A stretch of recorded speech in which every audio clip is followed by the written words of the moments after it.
guys, welcome back to Southeast Speed Shop. Hey, if you haven't subscribed to the channel, please do so. Hit that subscribe button. I think I've got two down there. One to subscribe, and then you can hit the corner of this video. It says do it, do that.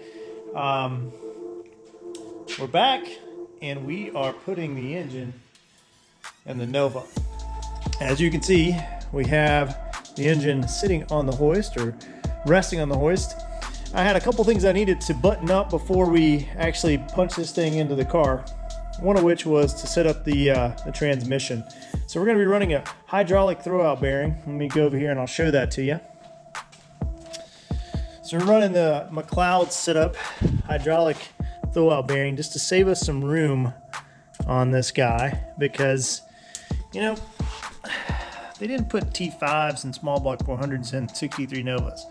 So we're having to customize this deal. One thing we ran into is our exhaust, our long tube headers. This guy, well, our collector is actually going to be hitting the bell housing right here. So we got to take the bell housing off. We're going to have to trim this off. Obviously we couldn't use the slave cylinder that was on the original T5, something that's like on a 91, 92 Camaro. We couldn't use that, so we had to revert to a hydraulic throwout bearing just to clear our exhaust. Plus, it's a little bit nicer. We've got hydraulic slave cylinder for our clutch up there anyway.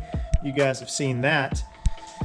So you might as well just keep it all hydraulic. It'll keep the clutch function really nice and smooth. Really refined, it'll feel nice.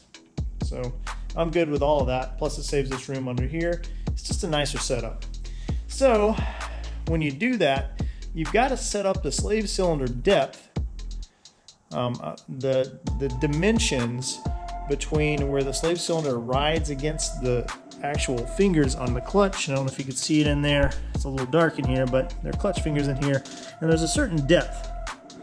You've got to figure out that number, that actual measurement from the fingers on the inside to where your hydraulic throwout bearing is going to ride.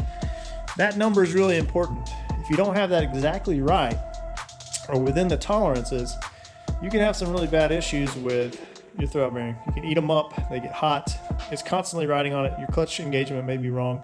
So you have to really pay close attention to that. So if you guys are just throwing one together, make sure you check the recommended depth for whatever throwout bearing you're running. Ours is McLeod, and I'll go over here and I'll show you how we did the measurements. So we're running a McLeod setup. This guy, 1300 series, made for a T5. And you go in here and it's a pretty easy setup. You go in and you measure from the fingers on the clutch to the outer bell housing dimension to get a measurement. And then you also have to measure from the back of the transmission to your face of your throwout bearing for a dimension. Put those dimensions in this little equation. We did that. A little bit of math. Probably too much information there. Regardless, we're set here. We're set on the back of the engine. We've done the math. We ran the numbers. We know what we need. And it's time to punch this small block 400 cubic inch Mamma Jamma into the 63 Nova. Check out these new headlights, by the way. Those are sick, aren't they? They look freaking good. All right, guys. I'm gonna pull this bell housing off, jack this thing up in the air. Hopefully I can get it high enough to get over the car. I gotta lift it a little bit with these roll around dollies on it. And I can set this thing down in it. If I get that done tonight, because it's cold as balls out here. I'm not gonna lie, I think it's like 28 degrees. I'm freaking freezing. I want to go inside and eat some chili or something. So yeah, I'm gonna get the motor sitting down in here, put the motor mounts on, put our little bar that we made for the back there on, set the engine down so it's not really in a strain on the motor mounts. And I'm going inside, folks. I need some warmer weather. This Punxsutawney Phil BS yesterday. About 6 more weeks of winters ain't for me. So be back. Hopefully this engine's sitting in there.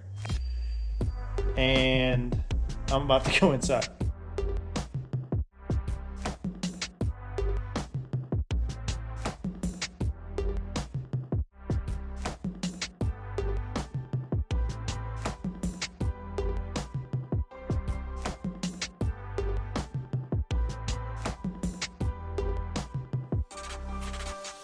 All right, folks. Whoo! After a bitter cold night out here and a slow night because I'm working by myself, so I have to really take my time. We got the engine in. So here you go. There she is. Small block 400 sitting down in there. And it looks great. There are a few places that are a little tight. You can see back here with the master cylinder and these tall valve covers. It's a little bit tight back there, so we're just going to have to be really we're going to have to really pay attention to where we angled this engine and set the transmission mount back there so we don't have to run into that master cylinder. It's super tight there. It's a little bit tight back on the distributor. You can get a light. But I think we're going to end up going with a different distributor, a smaller distributor anyway, so I'm not too worried about that. Really the only thing I'm worried about is this master cylinder. And I'm hoping that we're going to have enough clearance. I mean, we literally have right now, and it may be high back there. I'm hoping that we're a little bit high, but it's not much clearance there.